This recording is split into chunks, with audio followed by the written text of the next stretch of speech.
Hi friends, I'm coming to you again with another read aloud today. The story is Where the Wild Things Are, and its story and pictures are by Marie Sendak. And when I pulled this out of the cabinet, I kept thinking, have we read this story? I don't remember. It's one of my favorites, but I don't remember if we read it at school or not. And it is a Caldecott Honor Medal award winner. Mine just doesn't have the medal. I think the one I have at school does, but this one doesn't. This is Where the Wild Things Are.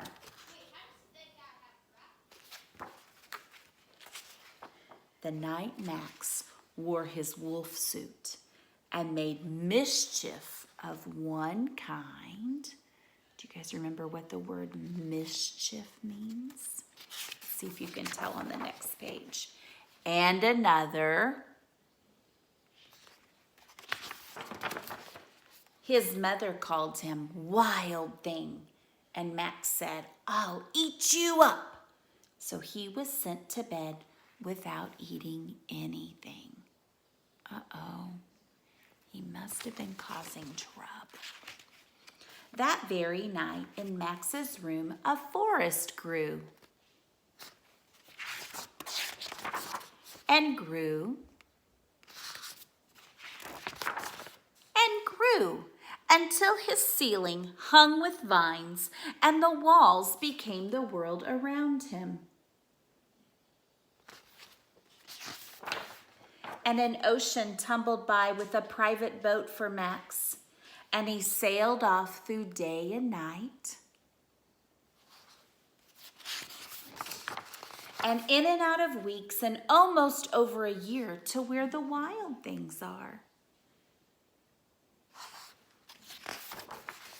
And when he came to the place where the wild things are, they roared their terrible roars and gnashed their terrible teeth and rolled their terrible eyes and showed their terrible claws. Till Max said, "Be still," and tamed them with the magic trick of staring into all their yellow eyes without blinking once. And they were frightened and called him the most wild thing of all.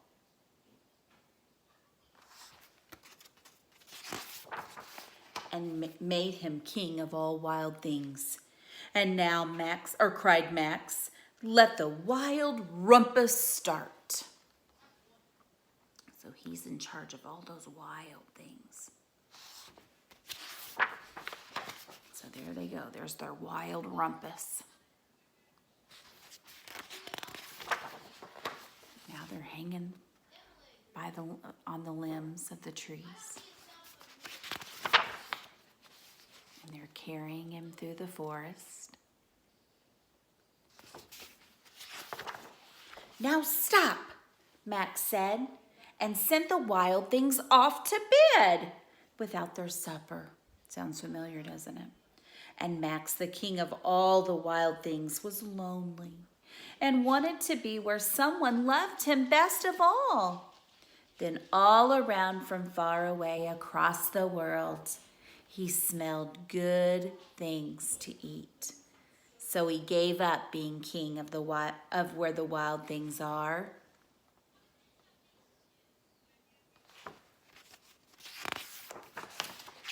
But the wild things cried, "Oh, please don't go. We'll eat you up. We love you so." And Max said, "No." The wild things roared their terrible roars and gnashed their terrible teeth and rolled their terrible eyes and showed their terrible claws. But Max stepped into his private boat and waved goodbye.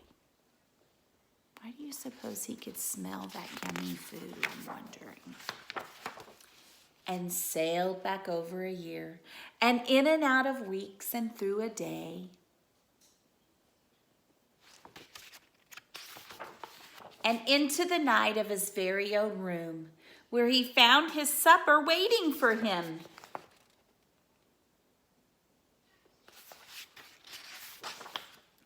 And it was still hot.